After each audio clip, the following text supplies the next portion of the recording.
Sur un marbre bien nettoyé, confectionnez votre pâte brisée. Sablez farine et beurre. Incorporez le jaune d'œuf et l'eau, indispensable pour la fabrication de cette pâte.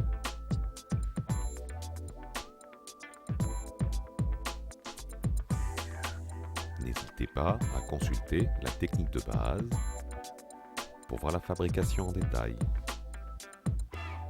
Ces pâtes peuvent également être fabriquées dans un batteur ou un cutter.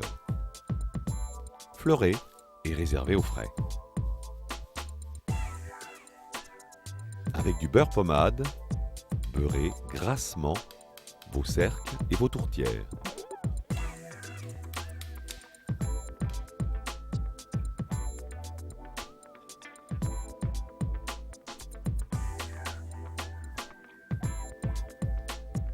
Conservez-les au frais. Après quelques minutes, détaillez votre pâton.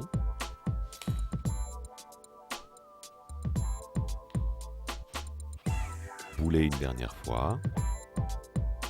Et ensuite, nous allons abaisser ces pâtes. Pour cela, fleurez délicatement avec de la farine sur votre marbre afin que votre pâte n'attache ni sur le marbre ni à votre rouleau. Donnez de petits coups successifs de rouleau toujours bien en face de vous afin d'obtenir un rond de 3 cm supérieur à la taille de votre cercle à tarte. Vérifiez l'épaisseur. Posez-le sur le cercle ou déroulez-le avec votre rouleau. Faites descendre les bords à l'intérieur afin de respecter un angle droit entre le marbre et le cercle. Attention, ne tirez pas sur la pâte, faites-la descendre. Ensuite, à l'aide de vos doigts, façonnez une crête bien régulière.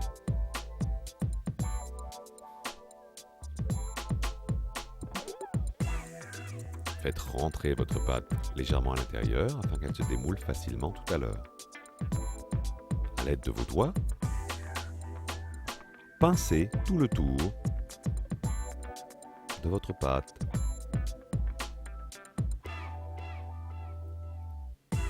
Vous pourrez également utiliser, pour cela, une pince piquée afin de faciliter la cuisson et disposer votre tarte sur votre tourtière et gardez-la au frais en attendant de la garnir.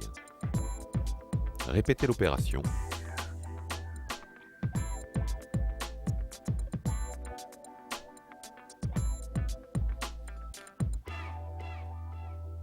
Là, nous allons pincer avec une pince à tarte. Toujours en biais, afin d'avoir un décor harmonieux.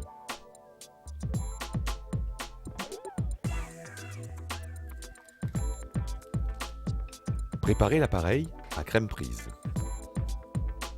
Des œufs,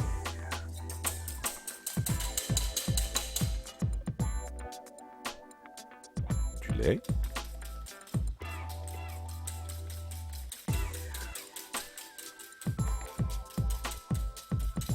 de la crème,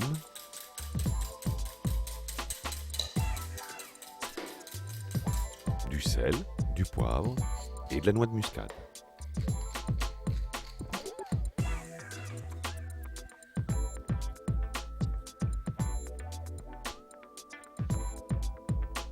Passez l'ensemble chinois.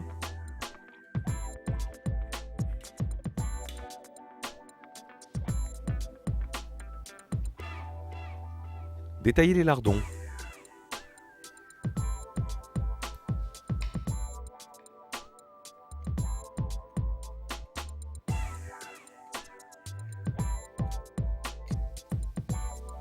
Blanchir. démarrer à l'eau froide.